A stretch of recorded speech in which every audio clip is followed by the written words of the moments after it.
A painkiller pill is a pill that is commonly used to reduce pain and is available without a prescription. For this reason, many people resort to taking these pills indiscriminately to reduce pain. It is good to know that pain indicates a problem in one of the organs of the body. The painkiller only reduces the pain, so you can see a doctor and find the cause of the pain. Have you ever wondered what happens to your body when you take a painkiller? This pill that passes through your throat and enters your body can treat back pain or foot pain. But the question is, where does this pill goes in the first stage?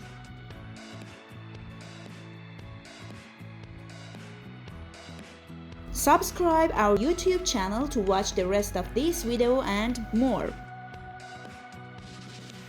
This analgesic enters the bloodstream and circulates in the blood and does its job before it is neutralized by the liver. The process of taking painkillers starts from the digestive system. For example, when you take an ibuprofen tablet, it dissolves in stomach acid in 1 minute. The dissolved tablet enters the small intestine and is absorbed through the walls of the intestine. These blood vessels reach the arteries and carry the blood and all its content to the liver. The next stage occurs in the liver. As soon as blood and molecules containing painkillers enter the blood vessels of the liver, enzymes begin to react with the molecules containing the drug to neutralize them. Damaged analgesic molecules no longer function as analgesics. Healthy molecules leave the liver and enter the bloodstream. Half an hour after harvesting, these molecules enter the bloodstream completely.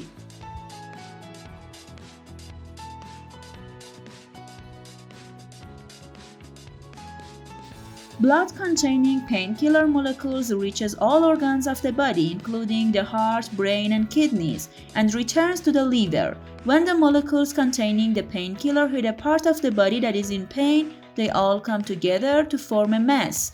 These molecules cover the pain site and no longer allow pain signals to be sent to the brain. The greater the accumulation of analgesic molecules, the less pain signals are sent to the brain, resulting in less pain in 1 or 2 hours. The body then begins to remove these molecules from the body, and after the pain is gone, on average these molecules leave the body every half hour.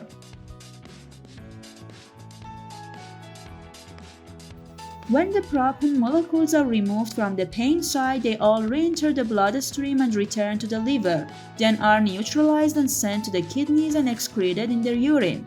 This process is performed from the beginning to reach the kidneys in each complete blood cycle. In each cycle, a number of molecules containing the analgesic pill are neutralized. These steps apply to all medications, but the speed of drug processing and the amount of medicine you take varies depending on the types of medicine, the person's body, and how it enters the body.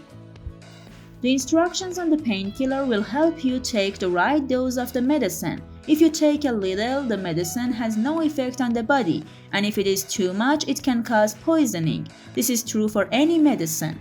Many people are looking for the best painkillers to reduce pain. First of all, note that best makes sense depending on the characteristics of your body. Each person's body reacts specifically to each drug. For this reason, it is better to use the appropriate medicine according to the physical characteristics. Many people do not pay attention to the overuse of painkillers and start taking them as soon as the pain starts and continue taking them as long as the pain persists. This will have dangerous consequences for them. First of all, you should know that when pain starts in one area of the body, you should seek treatment. It is best to see a doctor as soon as possible and ask him or her to diagnose the cause of your pain and begin treatment. Painkillers should be used for mild to moderate pain. It is usually useless to take these medications when the pain is at its peak.